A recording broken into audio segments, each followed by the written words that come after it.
What if I told you that with just a handful of ants in a sandbox, we could witness the rise and fall of an entire civilization in less than 3 years? On day one, I introduced 20 worker ants and a single queen into a pristine, white sandbox environment. At first, they seemed lost, wandering aimlessly, but within hours, something remarkable began to happen. The ants started leaving invisible chemical trails, and soon these random wanderings transformed into purpose-driven exploration. By day 15, the colony had established its first highway, a major trail connecting their growing nest to a rich food source. Watching them work was mesmerizing because every ant seemed to know exactly what to do without any central command. The population exploded faster than I anticipated. By day 50, we had over 300 ants, and by day 100, the colony had breached 1,000 individuals.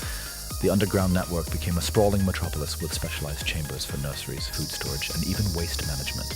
The Queen's chamber sat at the heart of this empire, where she continuously laid eggs, while being fed and groomed by her attendants. Above ground, the highway system expanded to 5 major routes, each one bustling with traffic as foragers brought home resources. But building an empire comes with enemies. On day 170, a rival colony of red ants discovered our territory. What followed was 3 days of brutal warfare. Thousands of ants clashed at the border, mandibles locked in deadly combat. The black colony ultimately won, but the cost was devastating, with hundreds of casualties on both sides. The Golden Age lasted from day 200 to day 600.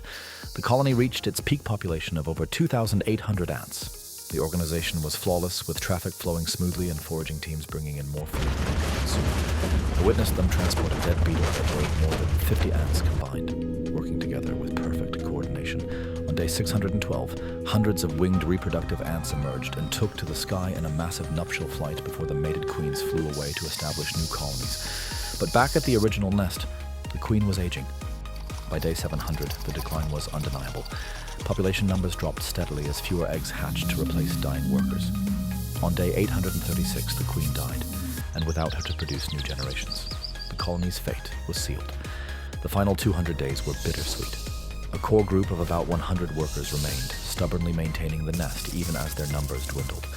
By day 990, only a dozen ants remained. On the final day, I observed the last ant making one more trip along the ancient highway before disappearing into the tunnels. The empire had fallen, but its legacy remained, with trail patterns permanently etched into the sand, and as I prepared to end the experiment, I noticed something unexpected.